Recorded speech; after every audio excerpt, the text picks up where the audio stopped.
Hello and welcome to another episode of the Selfish Podcast. Today's guest is Daisy Paige, who I'm really excited to share her story and her attitude most of all, because she's a shining lady that I heard on another podcast by Kyle Yates and found her presence just joyful, but her story inspirational and just full of courage. Just her entire life. You'd have to check out that in-depth interview, but we're going to get into some bits here and hear more of her story.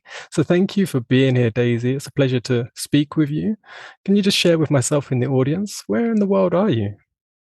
Well, first of all, thank you for having me on, Luke. I appreciate you taking the time and bringing me on your show today. And I'm here in the United States in the state of Texas, not too far from Kyle, actually. Nice. I think Texas and Chicago seem to be my number one guests that I get the most from. I have to check. Maybe Texas is winning. Yeah, Texas is pretty big, so yeah, yeah. I've never been to the States, but I really do want to see it one day, especially Texas. it's flat in most places and hot. Yeah, well, I'm over here in Spain, so I'm quite used to the heat now. So we'll see. And what I like to do with my guests to get to know them a bit more is I'd like to hear a little bit about their childhood and what life was like pre 10 years old. Can you tell me a little bit like where you grew up and how was your life when you was that young? Sure. Actually, in my hometown where I grew up, I went to church every Sunday and Wednesday. My mom was a pianist, so I got to hang around while they had choir practice and run around and roll around underneath the pews. And but I became a Christian about the age of 8, and by the time I'd say 9 and a half, I knew the Bible from the front to the end already, and participated in state Bible drills and won second place in church camp every summer. And before I could go to church camp, I participated in every vacation Bible school I could. I loved church was uh, my extra activity. Oh, nice. And how was school life? Did you like school or not as much? Not as much as church, but I mean, I had a few friends, so it was nice to go to school and see them. And but I just found school kind of boring, not as interesting as church. Couldn't wait to get home and do my Bible studies when I got home every afternoon. I had my own Bible study in my room. Nice. Yeah, it's impressive that you read front to back and the whole thing in such a young age. What did you find at that age was so appealing about it for you? What was do you remember the first thing that you found so intriguing that made you just want to even start to read it? Yes, we had this Bible that sat on our living room coffee table, and it was about that thick, and it had pictures of all through way through it with each story in the Bible. And I was just intrigued with all the pictures in the book, and then it made me want to learn more about it. And so for Christmas one year, I think I was like 7 maybe. I had it somewhere, but it's packed up. I got a children's Bible that zipped up and it had my name on the front of it, and it had pictures in it as well. And so, yeah, that's what started my interest in it. And then, of course, Sunday school at church. I always loved going to Sunday school. Yeah, nice. It's different from when I grew up. It was about 8 years old when I sort of lost my religion sort of belief system because I was only loosely brought up in sort of Catholic, maybe. And this is the thing, I even to this day, I'm not sure. I think it was Catholic because I remember my brother having a communion. I don't think Christians have that. But when I was older, I was told it was Christian. And even myself started to look back and go, no, but we had communion and certain things I'm sure were Catholic. But it was my nan was from Ireland and she brought that with her. But when she passed, that sort of faded out. But I also had like childhood traumas and things that just made me question it. And it wasn't until later in life that I rediscovered, say, just what I was missing from what I would call faith and being present and just a different, totally different way of living and feeling that I missed for a lot of my life. So it's interesting from such a young age for me that you were sort of drawn into it. Did you find that you felt like I'm trying to think of the best word, not support, but like encouragement from being a part of that I community. did, and I could already, you hear God not in your head or your ears, you hear him with your heart. And I could already hear God talk to me at such an early age. And I remember getting baptized at church. That was a really neat experience. I think when you're Catholic, you just get the oil, or just barely, get oil on your head, right? Do you remember that I don't at remember. I your think church? no, I don't remember it happening to me. I think it might have happened when I was really young.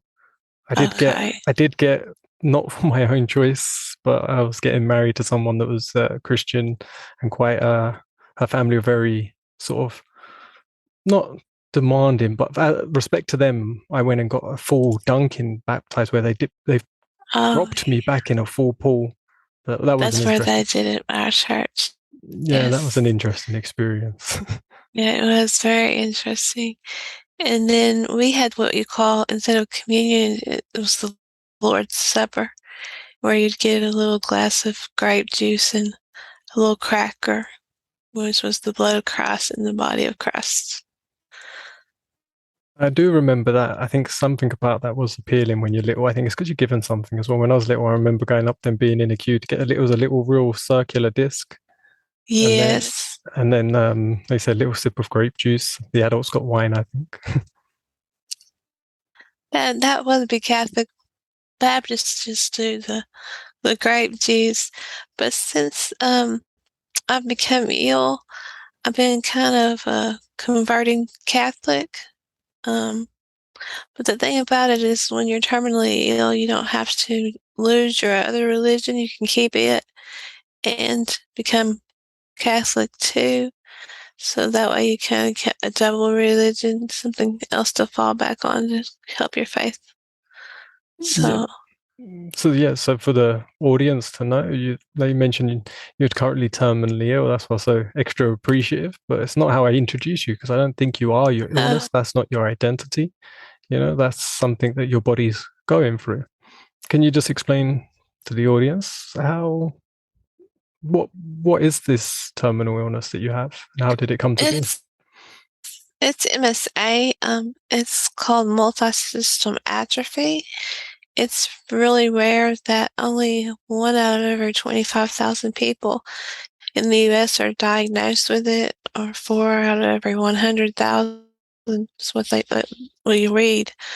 Um, what it is it's a rare degenerative neurological disorder that affects all of your autonomic functions, like your circulatory system, your respiratory system, digestive system, things like that. And so, in a sense, your body forgets to breathe, or you may have a blood pressure. Sometimes mine will go down as low as like 62 over 53, really, really low.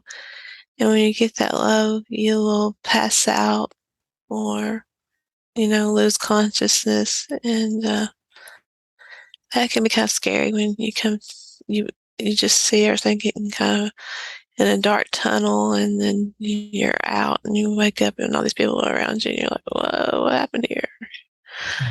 But that's happened a couple times. Just when you're standing up though, and or coming from a lying position to sitting up positions sometimes. Yeah, it seems like you say when that extra bit of energy, when the heart's meant to pump a bit harder, yours is struggling to do so for more simple movements. But there's two different types of it. There's a MSAP, which is MSA Parkinsonism, and then there's an MSAC, which is an MSA cerebellar. And I have the MSAP. Um, I was diagnosed with Parkinson's first, so um, and that's what happens with this rare disorder. Most people do get diagnosed with Parkinson's, but my Parkinsonism is what got us to first notice it. I would become uncoordinated and fall over my own feet sometimes, or drop. things or just kind of have tremors or shakes. Um, and the neurologist gave me a couple of different medicines to try for Parkinson's, and it didn't work. So he sent me to a what they call a movement disorder specialist, and they're the ones that are more knowledgeable of this MSA condition. And he took 5 minutes visiting with me and said, "You don't have Parkinson's. What you have is MSA." And I was like, "Well, can you fix me?" And he said, "Unfortunately, not. There's no cure. We don't know much about it, so we haven't come up with a cure for it yet." There is always clinical trials, but unfortunately, at my last visit in September, my doctor told me that I was too far along to be a part of the clinical trial. So how long ago was it when you first heard that and they said it's not Parkinson's, but it's MSA? It was last July, so in 2021, not very long ago actually, but I've had the symptoms since 2018, and the life expectancy is only 5 to 7 years. Yeah, so if you don't mind, how in that moment, how did you how did you cope to get to a place? Because like now you're talking about it, and I personally know from other people I've spoke to and myself that when we go through such extreme events, it's almost impossible to say it out loud for a while, like to even believe it yourself.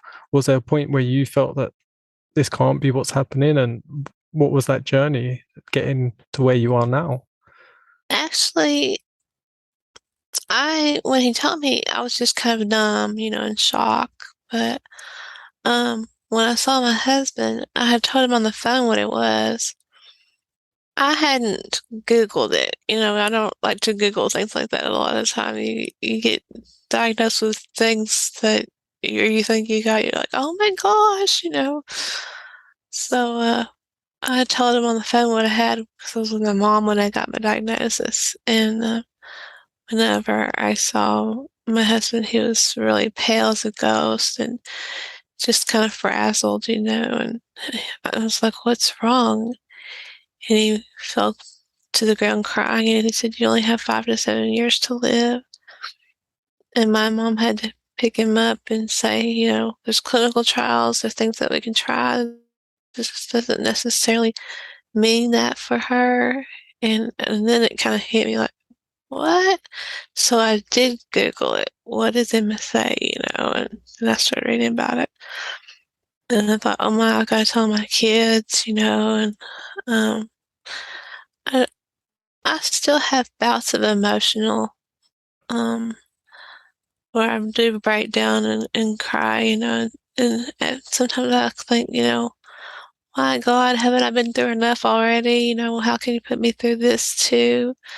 Or most I think about my kids, they're grown, they're 27, 28, and 31. But I think they've been through enough already, and they're going to be the ones that have to deal with this. They lost their father in 2016. Um, they lost their grandpa not long before that, and then they lost their uncle not long before their dad died, their dad's brother. And then just last year, their dad's sister committed suicide, so they lost, and their grandma before her, they lost all these people within a matter of like 3 years. And then they find out their other aunt has breast cancer, and now mom has this. So I worry about them, how they're going to deal with it. Yeah, because they say it's a lot of pressure would be the first word that comes to mind. It's just a lot to take because it's hard enough when one incident like that happens. So to have it all compiled, so many, so in such a short time, I think they must be, or you can tell me if they're not. But do they tell you they're inspired that you're talking about it and you've even written your book and that you're still Um, the fact that you even do it in podcasts? my oldest daughter and my son, which is the youngest, they they're very inspired that I can talk about it. This is probably, I'd say, my 48th podcast, so I talked about it quite a few times, and they listened to a few podcasts, and they're like, "Well, Mom, you're brave to get on and talk about. You're going to be dying soon, you know. And you wrote a book, and it talks about it in there, you know." My middle child, my youngest daughter, she painted my book cover. The second book, she's like, she can't do it, you know. She's different than the other two. My son, I haven't seen in a year. He's in the military, but he just found out last week he's actually getting stationed about an hour and a half away from me. So Mm. he's going to get to be coming home on the weekends and Oh, nice. visiting with me. So I'm looking forward to that. And I think it's good because that way I can spend as much time with him as possible between now and then. Yeah, nice. And like you said, they're quite grown as well already, so you're not leaving behind children anymore. They're adults. And like so I Yeah. think the power of you putting yourself out there, sharing and being vulnerable and talking openly, but remaining, you know, with that attitude that that we can share and connect, and that your story can be empowering and inspire others. I think will leave them a nice imprint in their life, a beautiful memory of you.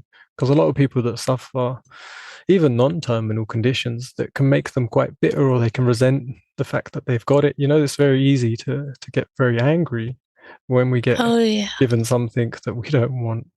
You know, and how would you integrate, or how would you say that the faith aspect has, if it has, aided you in that process of sort of being where you are with it now? Is that, would you say, is that a large part? It is having the dreams about heaven and the visions that I've had of heaven. Every one of them have given me, peace and made the heaviness a little lighter, so to speak. Being able, well, see, I say my mom goes to the doctor with me. She's actually my stepmom, but she's my mom. She's raised me since I was a year and a half old, so she's the only mother I've ever known. My real mom died when she was 23 years old. I was only 6 months old, so um, I got to see her in some of these visions. So that was really nice too.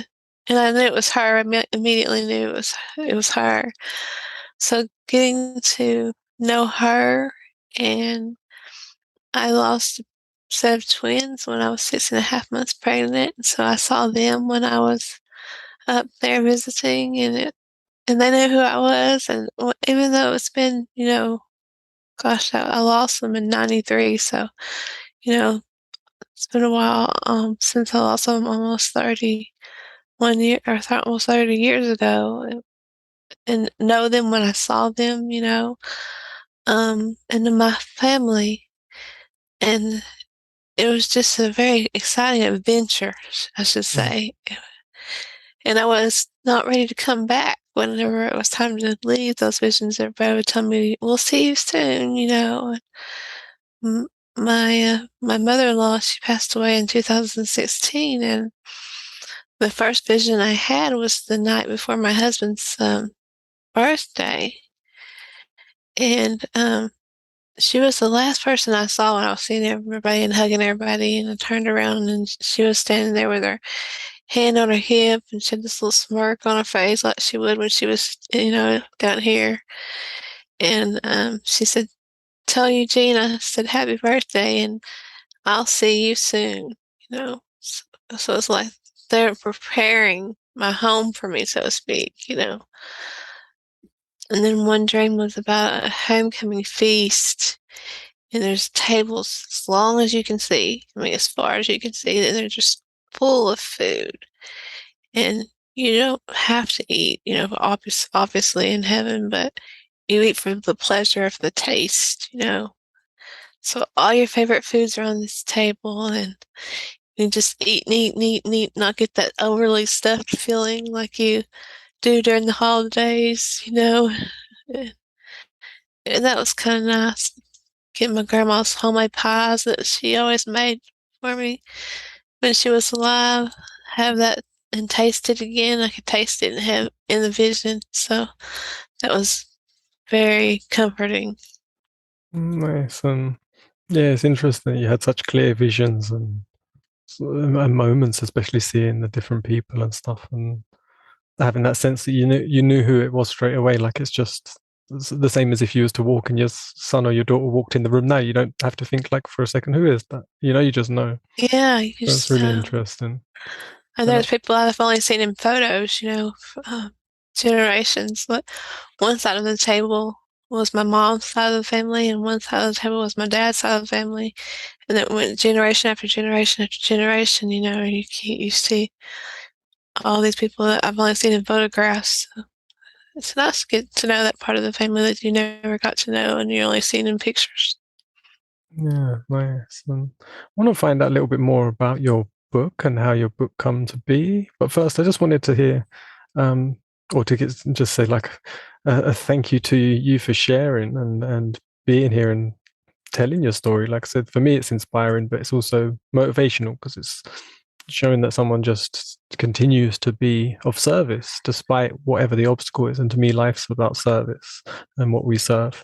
So the fact that you're doing that in your condition and still persevering, still going on and doing it with joy, I can still see the light in your eyes that you're actually present, despite what Yeah.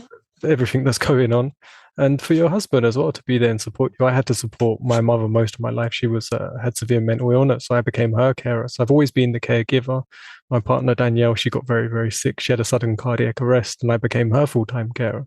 So I've been there on the other side of where your husband is caring for someone, and she was given a horrendous diagnosis as well. She was given less than 5 years to live before she would have another cardiac arrest. It's actually been Oh, 8 years now, and she hasn't had one. So she beat the odds. The doctor said 99% chance she'd have another one, and they said she'd never walk. that's Yeah, that's awesome. yeah, they said she'd never walk again either, and she's walking now. So for her, for Oh, what happened to her, it was a miracle. And so I'm grateful for that. But being there and feeling that, I can only resonate with your partner when you feel someone you love is just being told, they're not going to be with you anymore. It's an incredible pain, but it's it is, and also I've been on the other side too, and I know that I think it's probably harder on your side because I've taken care of my ex mother-in-law when she was dying and with cancer, and then I've also taken care of my current husband's grandma when she was dying of cancer. So in those times, I think, and now with my husband taking care of me, I see it as much harder for that person, for the caretaker. yeah, for me, I realized it took me a while to realize sort of what was making it hard for me is I just never felt I was doing a good enough job. And I was trying my absolute best all the time to be there because you care so much. But something in me, like an inner voice, would always be saying, like, you can do more, you're not good enough, do more, do more, do more. Oh, And it took a while to actually break that pattern within me and be reassure myself and love myself and be like, you know what, I'm doing my absolute best and that's all I can do, because you just want to be able to fix it. Well, I did. I just wanted to be able to fix everything. And there's just some things you can't. You can't take that responsibility in everything, but you can try it. and I know that's where my husband's feelings come in, when I first got diagnosed and he had to quit his job last September because that's when I became 100% dependent on him. Um, but I told him you didn't sign up for this because we've just celebrated our 12th anniversary, so we haven't been married long enough. That's what I say. He says, "Yeah, I signed up for this when I said my vows. I said in sickness and in health. So I did sign up for it." And I'm like, "Okay, yeah, I guess you did, didn't you? Yeah. We didn't know what you were signing up for." Yeah, I had the same Uh, conversation with Danielle, and she got to a point where she was almost trying to get rid of me at a point when because she was going through her own dealings with it, but she didn't want to put the pressure on me. And she's like, "It's not your responsibility. You can go live your life and do your thing." And I was like, "I've already chose a life with you, so you just got to accept it. I'm here." well, I just accepted last week, as a matter of fact, my husband and I were having a conversation, and I told him that I think writing in the book about it made it not seem as real to me. So I was in the denial, so to speak, and now it's kind of as I'm progressing and having more and more symptoms, it's becoming more real to me. And so last week I just had a breakdown and I was telling him just put me in a nursing home. I don't want you to have to deal with all of this. And he was like, "You're not going to a nursing home ever." You know. We had a really deep talk about it. So I was like, okay, if you want to put yourself through it, I can't make you not do it. So You want to be there for the person you love, even if you have to sort of surrender a lot of your own needs, because it's like it's worth it for the person you love to be there for them, especially if you're not going to have them. If you're going to be around and they're not, you feel like even if it's well, for me, it was like even if it gets a lot worse, um, I would feel bad if I wasn't there and I wasn't there for the yeah, worst moments. It's like, and time, like I said, time heals and stuff, but I feel the reassurance knowing. And for me, when someone passes as well, it's like I try and think of what did they show? What did they shine in my life? I see it as like that's the reason they were taken from my life is because I was meant to take something from their experience, their shining something to me. What did I love about them? And how can I reflect that in my service? How can I reflect that quality that I must have loved so much? And I found that for me yeah. helped get over like I lost my best friend when he was 19, and he was a really smiley, happy guy while I was a really depressed, miserable, angry guy. And like afterwards, I was just like, I've got a shy. I loved that about him that he was so smiley and just always just happy, and he always had this big grin, and I was always miserable and angry. Oh, Yeah, and I was like, I've got to try and teach myself that just to honor him and honor his presence because that was something he showed me. So every time I yeah, remember, every time I smile now, it makes me think of him, but in like a way that he came here to serve and give me that, so I could then give that to someone else. that's really awesome. I know when I first found out my husband, I would lay on the couch and he would make a pallet right beside the couch and he would never leave my side. And I'm like, I'm not going away anytime soon. He's like, I'm not leaving you. So he was afraid to even leave my side. Yeah, beautiful. And So I know that my ex-husband, he wouldn't have, if I would have found out I had this with I was been with him, he'd be gone. He wouldn't have helped me. He wouldn't have taken care of me. yeah, no, and it was another whole story, but I did hear like I'll put the link to your episode on the Carl Yates the Vibes broadcast because you went on for I think like an hour and a half and really in depth and the stuff you went through with him, the abuse, the whole journey, even from childhood, like the stuff that was happening was incredible. Like your life's been constant sort of perseverance, of actually just keep going. And that's what I wanted to get you on. So for those listening who actually, there's so much more details that we can't cover in this podcast, but I'll put a link in the description so you can go listen and be motivated, inspired that no matter what life throws, that you can keep moving forward. Well, I mean, we can talk about a little of it if you want. Well, I want to know about your book. So I say I don't want to take all Oh, your time, and that's all out there. But what I am interested okay. in the book, and what is your book about, and why a book? Why did you decide to put yourself to paper? It's called The Unexpected Moments, and And I do my love the cover; daughter, it's very nice. yeah, I did share it. Really, it puts the whole thing. It's my life. It's my road here. My hurdles that I've come over, and my windy roads over mountains, bumpy. Then she's got a broken bridge up here that she drew, and then I can finally find my peace and get up here and be with the Heavenly Father. So I love it. It just puts it in my life in one picture. Nice. So the book is Um, like a journey of your life, telling the story of it is everything that happened.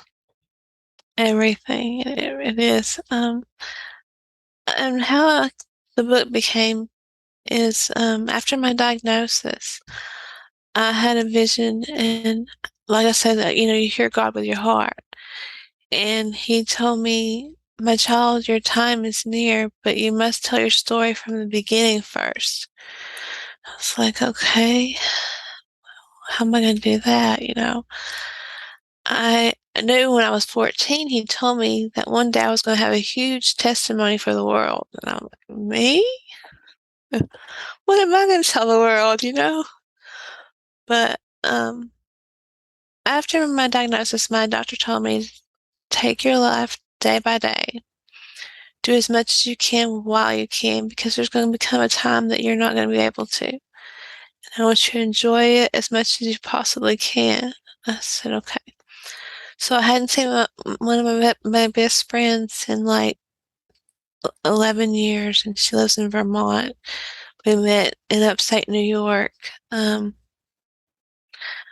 So I wanted to go visit with her. And my husband and I planned to go there last October. And then she came down with the COVID virus, so we didn't get to go and see her. And we were driving home from my physical therapy one day, and in the large church in my town, there was a sign that said Kirk Cameron was going to be in town. I don't know, with you being over there, you probably don't know who that is. No, I don't know, but I Googled his name after I listened to your other podcast to see who he was because I didn't recognize the name. But yeah, he's not. I So don't think he's as known. Maybe others do know him, but I didn't know who he was over here in Europe. he's very well known here in the U.S. Now he's an evangelist. He travels around the country just telling stories about Christ and all. But as a child, he was in a very popular sitcom called Growing Pains for 7 years, and very much a teenage heartthrob of mine, I Mhm. should say. And my husband that I'm married to now, we've been friends since I was 5 years old, so he knows my whole life, and he knew I really liked Kirk Cameron, so he's like, "You want to go see him since we can't go to Vermont?" And I said, "Yeah." So he said, "Well, ask your mom if she wants to go with you." And I did, and she said she'd go. So when I got home, I bought VIP tickets, and you got to go early before the show, and you got to get your picture taken with him and ask him questions. And so it was question time, and I raised my hand, and put it down real quick because I got a little nervous. And this man in the middle of the row, he raised his hand, and when Kurt said, "Yes, sir," he said, "That lady on the end down there, and I'm in the wheelchair on the end of the row, she has a question for you." And I was like, "Man, you put me on the spot. So Kirk, he says, "Yes, ma'am." And I said, "First of all, I just want to know if you're going to have a Savers Growing Pains reunion." And he said, "Well, we've talked about it. So it may possibly be in the future." And I said, "I want you to know that you were my teenage heartthrob. I had your posters all over my bedroom walls, and I wrote you a letter and asked you for an autographed picture, and I gave you 3 months, and you never sent me anything back. So I tore all your posters down off my walls. You broke my heart." He said, "I'm so sorry. I'll make that up to you tonight." And I was like, okay. Well, after the show, you go outside, there's campfires. His shows, evangelists are called American Campfires Revival. So, and then there's more music and worshiping. I was there in my wheelchair. My mom, she's a nurse, so she's in her scrub. She didn't have time to go home and change after work, so she's in her nurse uniform. And I asked the security guard, I said, "Can you see if Kirk can come autograph my ticket for me?" He said, "Yes, he wants to talk to you. Anyway, so I'll go get him." So Kirk comes over, and the first thing he does is he gets on the ground. He kneels on the ground beside me, and he says, "Can I pray for you?" And I said, "Yes, of course." So he takes both my hands and he prays for me. And I'm trying to listen to the prayer, but in my mind, I'm thinking, Kirk Cameron's holding my hands, This is Kirk Cameron praying for me. Our heads are like this close to each other, and I was just in awe. Um, anyway, he, I had given him a bracelet during pictures of MSA, defeatmsa.org bracelet. And I guess he had Googled it and found that it was terminal. And he said, "So what you have is terminal?" And I said, "Yes." And I told him that God wanted me to tell my story. He said, "Well, how are you planning on doing that?" And I said, "Well, I don't know." He said, "Maybe you should write a book." And I said, "I've never written anything in my life but a poem." He said, "You don't write the words. You pray about it. God will give you the words to write. And you just, here's my email address. You keep me updated on your book." And I follow him on Facebook. He has his Campfire Revivals on Facebook. And every now and then he'll pop me like I'll comment, and he'll pop in and ask me, "How's your book going?" Things like that. But now, after my book was finished, he said, "Send me your manuscript." And I did, and he wrote me back a forward and endorsed my book. And I thought, that's better than an autographed picture, So that was huge. That was very, very kind of him, and showed how generous and heartwarming of a man and how caring he really is. Yeah, nice. That's such a nice story and a sort of interesting story to how the book actually came to be. Like you said, you didn't have an idea of how you were going to tell the story, and then it just came. And did you pray about it as you was writing, and just the words just I, flew out? that is exactly what happened. And I devoted about 2 to 3 hours a day in it, and I prayed every time I got started. I'm like, "Okay, God, give me the words I needed to write today." And I'll tell you, some of it was not easy. Some of it was very difficult to write about. But I've been seeing a Christian counselor for about 5 years now, and every time I would come to a difficult chapter, and I would break down afterwards.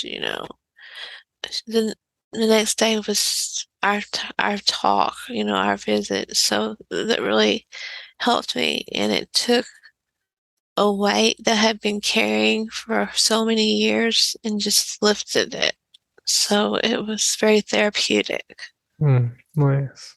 And then you're starting a second book. How far are you through that? And what's that one called? That one it's actually a short story.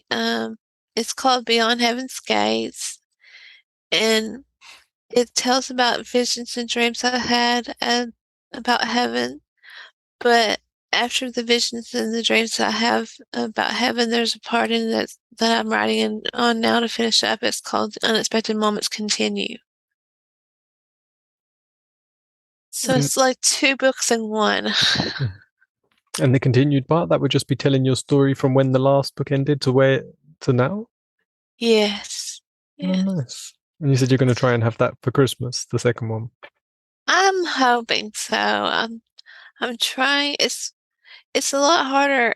Like I said, you're probably my 47th podcast. So it's a lot harder. I have more to do now. I have this podcast.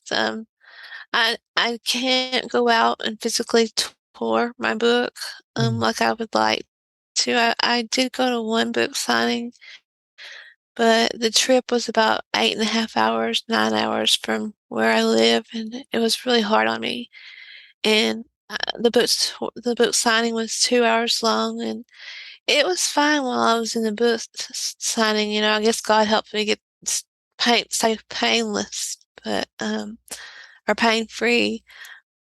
And I had like adrenaline rush because I was able to talk about my book to all these people, and they were coming up and asking me for my autograph, and I was like, "They want my autograph?" So I signed their book for them when they bought a book. It was really kind of neat, actually, but it was just draining. It was too much. And I figured this way, doing the book tour this way, I'm reaching more people. like you're in Spain, Mm. I've talked to another lady in Spain, so I've talked to people in Australia, the UK, so I'm going all over the world, and Yeah. and these podcasts will be around forever, you know. The book will be here forever, so my story can continue even after I'm gone, and I think that to me that's the best part of it. Yeah, nice. And where can people find you if they want to just follow any content you have, and where can they find your book? Well, I'd say that I'm on Facebook more than any of the other social links. So if you go to Facebook, just look for Daisy Paige author. So Daisy Paige, comma author, and you'll see me. I have my head turned to the back, and I have my hair's got daisies all in it. My mom did that for me, so Oh, nice. so that's my signature. So and my book title link is in there where you can purchase my book.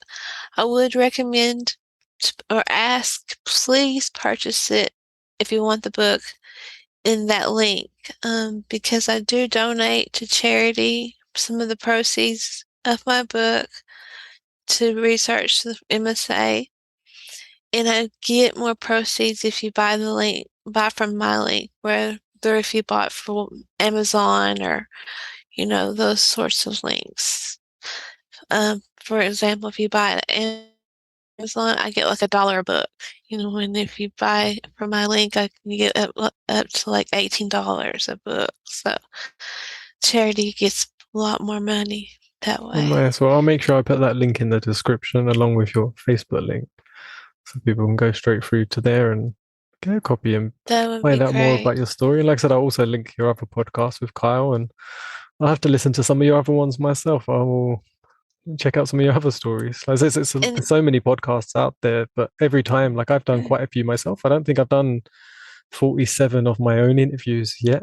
So well done for doing that. But every time you get asked different questions and tell different stories in different ways, yeah, I found, and go into different areas. So I hope you enjoyed this podcast and I did. sharing your And if you story. don't mind, I would like to read a poem Oh, I'd love it. that is very. I actually had this poem published 20 years ago, so I turned it into a poem contest, poetry contest, and it was published. So it's called Eternal Love, and it's in my book.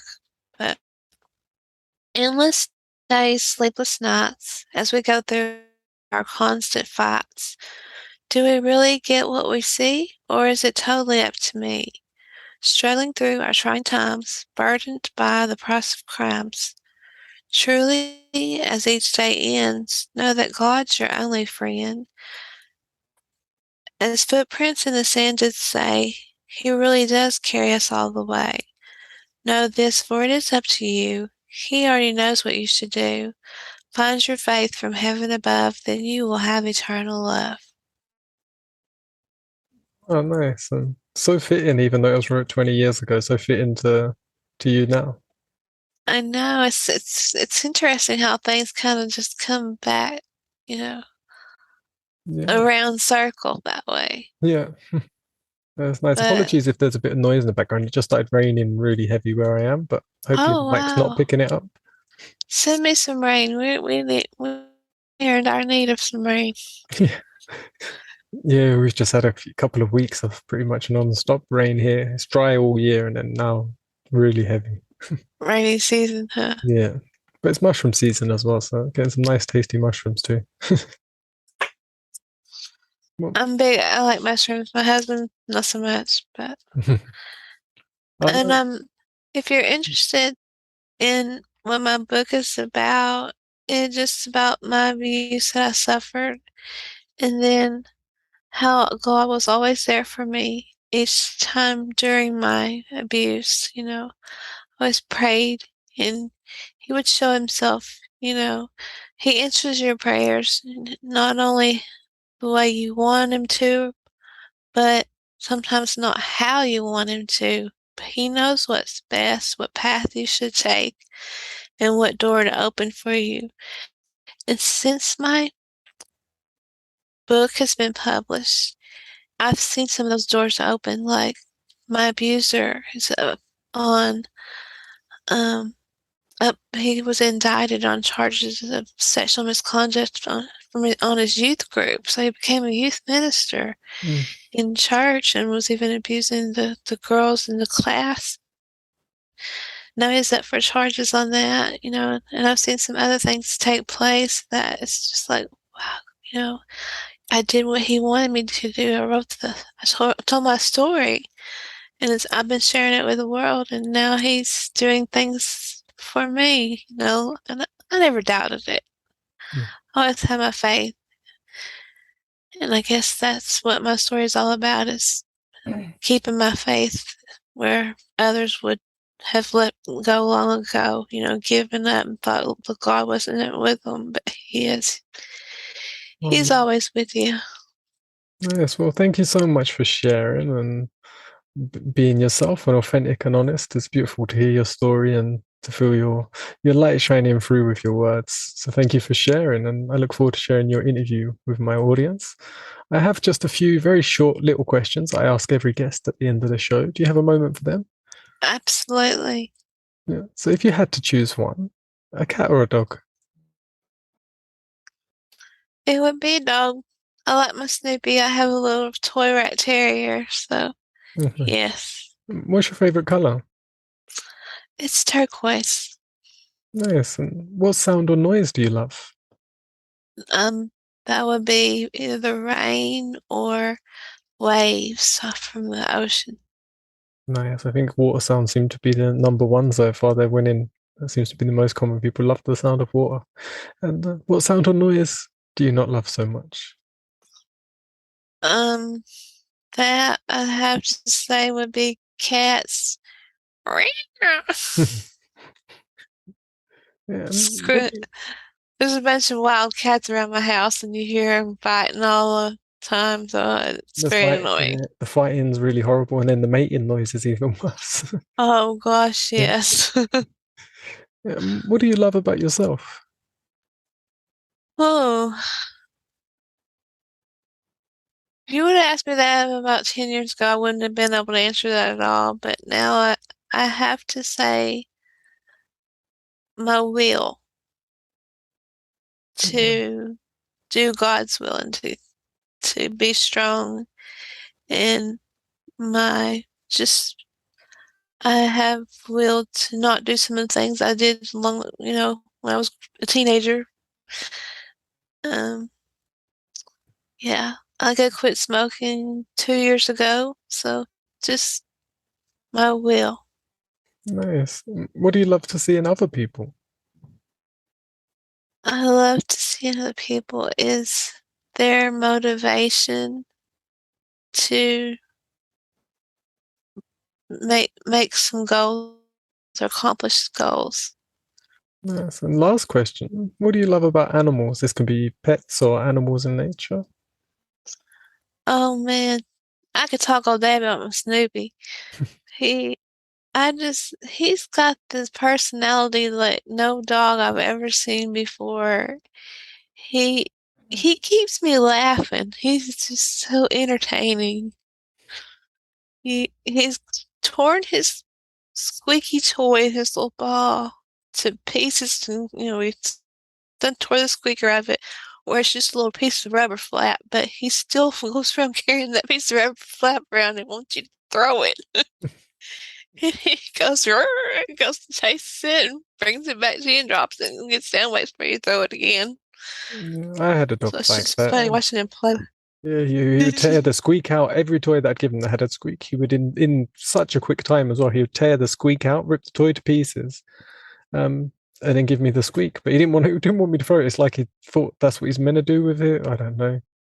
My current dog, if I give him a squeaky toy, he doesn't like it. I think he thinks it's a little animal. He walks around with it in his mouth, but he doesn't like it being squeaked. He holds it really gently and he won't tear it. Oh, He how protects it. funny. That is funny. Snoopy, if he does break off more of his little rubber toy, he'll bring you the little piece he tore off and give it to you. But he's still the big piece is still what he wants to play with. They can give him any other toy and he won't play with it, but he just loves that. I'm like, when it's all gone, it's gonna be gone. Then what? I'll have to go out, or my husband will have to go out and try to find one that was exactly like it so we can start all over again, I guess. Well, Daisy, it's been beautiful to connect with you and yeah, to just connect and share your story and hear more about you and to feel your presence. So thank you again. I truly appreciate it and I'm grateful to have you on the show. It was a pleasure, Luke. Thank you for having me Thank and helping me spread my story. Will do. Keep just keep up the good work and staying strong in faith along your way and yeah, making a difference and shining your light just as you are. And give your husband a nice big hug. And it sounds like a great man. Yes, he is. I couldn't do it without him. It's, you have a great day. It's been Thank a you too. pleasure sharing my story. Okay, thank you. I truly appreciate you for listening to the very end. So if you did, hit the like button, subscribe for more content just like this, and check out patreon.com/Luke Greenheart on how you can support this broadcast, this mission, and my content creation. I am creating compassionate content to share, to love, and to shine. So come check it out.